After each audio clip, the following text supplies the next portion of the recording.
काय भावा, कसा आहे? सर्व ठीक चाललंय ना?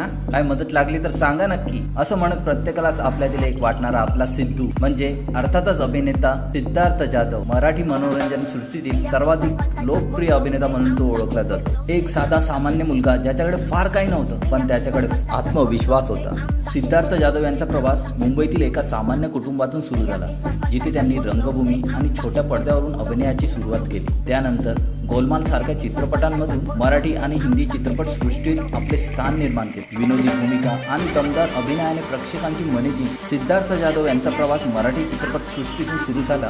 26 जानेवारी 2001 हा दिवस त्यांच्या करिअरसाठी महत्त्वाचा आहे। त्या दिवशी तुमचा मुलगा करतो काय या नाटकाद्वारे रंगभूमीवर त्याचे पदार्पण केले, जिथे त्यांनी विनोदी आणि ऊर्जावान अभिनयाने प्रेक्षकांची मने जिंकली। या नाटकात त्याने तब्बल 350 अधिक प्रयोग केले, त्यात 5 भिन्न भूमिका साकारल्या, ज्यामुळे मराठी प्रेक्षकांना आपला सिद्धू ओळखता आला।